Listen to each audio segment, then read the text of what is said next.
అంటే యూట్యూబ్‌లో శివను ఫాలో అవుతున్న వాళ్ళందరూ మిమ్మల్నే ఫాలో అవుతున్నారు సార్. అది కూడా చాలా సార్లు మేము అలసిపోయినప్పుడు, మనసు బాగా క్షీణించినప్పుడు, మీరు చెప్పే పదిగాలు, మీ గంభీరమైన స్వరం, మీరు చెప్పే ప్రతి ఒక్క మాట కూడా మాకు చాలా పెద్ద ప్రోత్సాహంగా మారింది సార్. ఉత్తరాక్షం ధరించాలి, ధరించుకోవాలి, తిరుమురైలను పాడాలి. ఇవన్నీ బహిరంగ ఆచరణగా చెప్పబడుతున్నాయి. నేను పంచముఖ రుద్రాక్షమణి గురించి నాకొక సందేహం ఉంది. తర్వాత మహిళలు ధరించవచ్చా? మహిళలు ధరించకూడదా? అప్పుడు కర్మ అంటే మనం చేసే పనులు, ఏ పని చేసినా అది మనకు నిలవగా ఉంటుంది.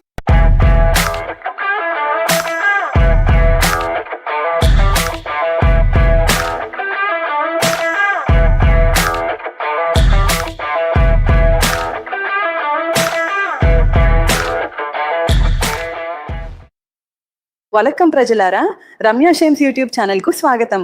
కొన్నిసార్లు మన పూర్వీకులు, మన పెద్దలు గొప్ప పుణ్యాలు చేసుంటారు. వారు చేసిన గొప్ప పుణ్యాల వల్లే మనకు గొప్ప అదృష్టాలు లభిస్తాయి. అలాంటి ఒక అదృష్టంగా నేనేం భావిస్తున్నానంటే, ఈ రోజు నా రోజు అని నేను భావిస్తున్నాను. ఎందుకంటే నేనిప్పుడు ఒక గొప్ప స్వామీజీ, గొప్ప శివగురునాథ్ గారి దగ్గర ఉన్నాను.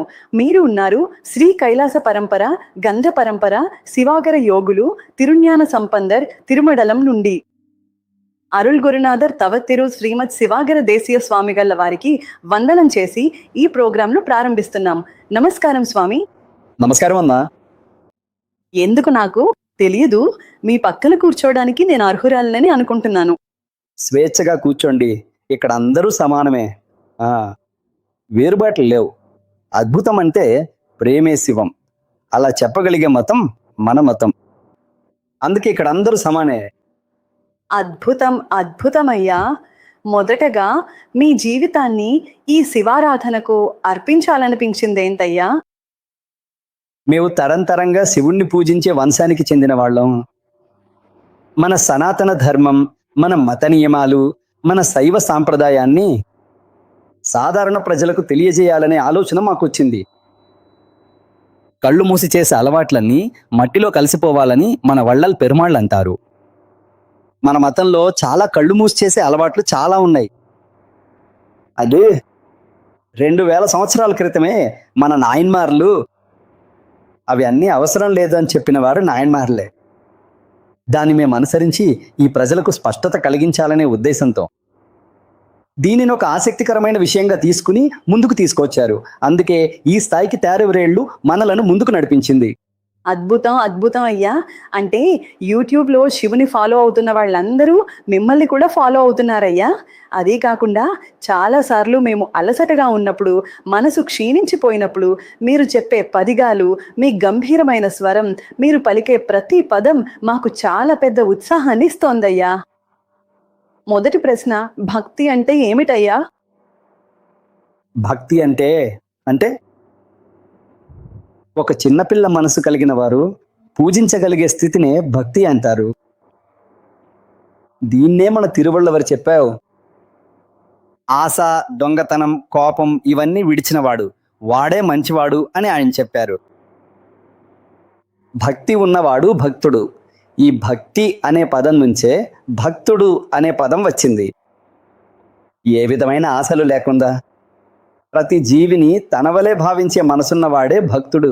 అతను చేసేదానికే భక్తి అంటారు. అన్ని జీవులు తన ప్రాణంలా చూసుకోవాలి, అంతే. ఇదే భక్తి అని అంటారు. అదే బంధం. అద్భుతం, అద్భుతం. అన్ని జీవుల్లోని ప్రాణులను తన ప్రాణంగా చూడటం అనేది ఈ పదంలోనే ఉన్న గొప్ప సారాంశం. తర్వాత అయ్యా, శివం అంటే ఏమిటి? శివం అంటే ప్రేమే శివం అని ఎవరైనా తెలుసుకున్న తర్వాత ప్రేమే శివంగా స్థిరపడిపోయారు అని అంటారు. ఆ శివం అంటే మంగళం. మంగళం అంటే మేలు. మన జీవితంలో మంచి జరగాలి అని కోరుకునే సందర్భంలో మంగళం అని అంటాం. ఆ శివం అనే పదం ఉంటేనే శైవం అనే పదం వచ్చింది. శివం అనే మూల పదం నుంచే శైవం అనే పదం వచ్చింది. అందుకే శివం అంటే అందరికీ సాధారణం. శివుడు అంటే ఒక శివుడిని మాత్రమే సూచించదు. శివం అంటే మంగళం, మంచివాడు, మంచి జరగాలి అని మనం అంటాం కదా. శివం అంటే మంచి, మేలు కలిగినవాడు. అయ్యా, సాధారణంగా శివభక్తులు ఎలా ఉండాలయ్యా? శివభక్తులకు అనేక నియమాలున్నాయి. అంటే శివభక్తులు ఎలా ఉండాలి అని మన పురాణాల్లో చెప్పబడింది. చాలా విషయాలు ఉన్నాయి. తిరునీరు ధరించడం, రుద్రాక్షమాల ధరించాలి, శివ చిహ్నాలను ధరించాలి, తిరుమురైలను పాడాలి. ఇవన్నీ బహిరంగ ఆచరణగా చెప్పబడుతున్నవి. అంటే బయటకు కనిపించేలా చెయ్యాలి. కానీ మనసులో అసూయ లేదా ద్వేషం లేకుండా ఉండాలి. మంచి ఆలోచనతో అందరినీ శివుడిగా భావించే మనసు కలిగి ఉండాలి. ఎక్కడ చూసినా నీరిచ్చే చెట్టులాగా ఉన్న దేవుణ్ణే చూడగలిగే ఆ మనసు. దేవుణ్ణి దర్శించిన మతంలో ప్రేమగా హృదయం కరిగి కన్నీళ్ళొచ్చే ఆలోచన. ఇవన్నీ ఉన్నప్పుడు వారే శివుని భక్తులు, వారే భక్తులు అని మన పురాణాల్లో ఒక ప్రమాణంగా నిర్ణయించారు. అదే శివుని భక్తుని లక్షణంగా చెప్పబడుతుంది. అద్భుతంగా అయ్యా, మీరు రుద్రాక్షమణి గురించి చెప్పారు. రుద్రాక్ష అని చెప్పాలి. ఒక ముఖం రుద్రాక్షమణి అయినా, నేను పంచముఖ రుద్రాక్షమణి అయినా అన్న డౌట్ ఉంది. తర్వాత మహిళలు ధరించవచ్చా, మహిళలు ధరించకూడదా? తర్వాత పురుషులు ధరించవచ్చా, పురుషులు ధరించకూడదా? తర్వాత మాంసాహారం తినేవారు ధరించవచ్చా, ధరించకూడదా? ఇలా చాలా సందేహాలున్నాయి అయ్యా. వాటి గురించి మీరేమంటారు? అది ఒక పెద్ద వాదన సార్. ఇది చాలా పెద్ద డిబేట్ లాంటిది. ఇప్పుడు చాలా సినిమా నటులు రుద్రాక్ష ధరించటం వల్లే రుద్రాక్షకి ఈ స్థాయి ప్రాముఖ్యత వచ్చింది. కానీ రుద్రాక్ష అనేది అందరూ ధరించదగిన 11 రకాల మణులున్నాయి. అక్షం అనేది సంస్కృతంలో కన్ను అని అర్థం. రుద్ర అంటే శివుడు అని అంటారు. రుద్రుని అంటే శివ పరమాత్మ యొక్క కన్ను నుండి ఉద్భవించిన మణి అని మనం నమ్ముతాం. అందుకే నేపాల్లో, మన ఇండోనేషియా, ఫిలిప్పీన్స్ లాంటి ప్రాంతాల్లో ఈ చెట్లు ఎక్కువగా ఉన్నాయి. అందులో రుద్రాక్షానికి అనేక రకాల వర్గాలున్నాయి. 16 మాత్రమే కాదు, ఒక ముఖం మాత్రమే కాదు, దాదాపు 24 ముఖాలున్నాయి. ప్రకృతిలో ఒక గింజలో సహజంగా రంధ్రం ఉండే ఏకైక విత్తనం అంటే అది మన రుద్రాక్షే. ఏ గింజలోనూ సహజంగా రంధ్రం ఉండదు, కానీ మనం తొళ్ళగా రంధ్రం చేయాలి. కానీ రుద్రాక్షలో మాత్రం సహజంగా రంధ్రం ఉంటుంది. అప్పుడు దీని అర్థం ఏమిటంటే ఈ రుద్రాక్షను అందరూ ధరించాలనే ఉద్దేశంతో దేవుడు సృష్టించాడు. అందులో ఒక ముఖ రుద్రాక్ష అనేది ఇప్పుడు చాలా వాణిజ్యంగా మారిపోయింది. ఇప్పుడు ఒక ముఖ రుద్రాక్ష, 2 ముఖ రుద్రాక్ష ఇవి ధరిస్తే అదృష్టం వస్తుందని అంటారు. 5 ముఖ రుద్రాక్ష మాత్రమే మనకు సులభంగా లభిస్తుంది. అందరూ దాన్ని ధరించవచ్చు. సాధారణంగా ఈ రోజుల్లో మేము చాలా ఉపన్యాసాలు, పెద్ద వాళ్ళు ఉపన్యాసాలు ఇవ్వడం వల్ల శైవ ఉద్యమం వచ్చినందున చాలా మంది మహిళలు రుద్రాక్షను ధరిస్తున్నారు. మీరు చాలా పెళ్ళైన మహిళలు, యువతలు, అలాగే కళాశాల విద్యార్థినులు అందరూ కూడా రుద్రాక్షమాల ధరిస్తున్నారు. ఇందులో ఎలాంటి దోషం లేదు. ఇందులో ప్రత్యేకంగా మాసిక ధర్మం వచ్చినా కూడా వాళ్ళు రుద్రాక్షను ధరించవచ్చు. ఇంకొంతమంది మేము మాంసాహారం తింటాం అంటారు. మీరు మాంసాహారం తినే సమయంలో రుద్రాక్షమాల ధరిస్తే త్వరలోనే వారు శాకాహారులు అయిపోతారు. అందుకే మన ఉద్దేశం ఏమిటంటే మొదట మన మత చిహ్నాలను అందరూ ధరించాలి. ఇందులో ఎలాంటి పరిమితి లేదు. దీక్ష తీసుకున్నవారు, తీసుకోనివారు, మాంసాహారం తినేవారు, తిననివారు అలాంటి భేదాలు లేకుండా అందరూ ముందుగా మన మత చిహ్నాలను ధరించండి. అందరూ మన మత చిహ్నాలను ధరించాలి అని మేము చెబుతున్నాం. నా అభిప్రాయం అదే. అద్భుతం. అందరూ ఎప్పుడైనా గంటలు మోగించవచ్చు. స్వేచ్ఛగా. అలంతా తర్వాత ప్రశ్న వస్తుంది సార్, కర్మ అంటే ఏమిటి, ఇది ఎలా పనిచేస్తుంది? అదే ధర్మం అనేది సంస్కృత పదం. తెలుగులో కర్మ అని అంటారు. కర్మ అంటే చెడు పదం కాదు.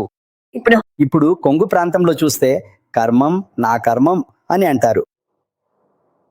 కర్మం అంటే ఏమిటంటే ఒక చర్య. తెలుగులో వినయ్ అంటే క్రియ అంటే చేయడం.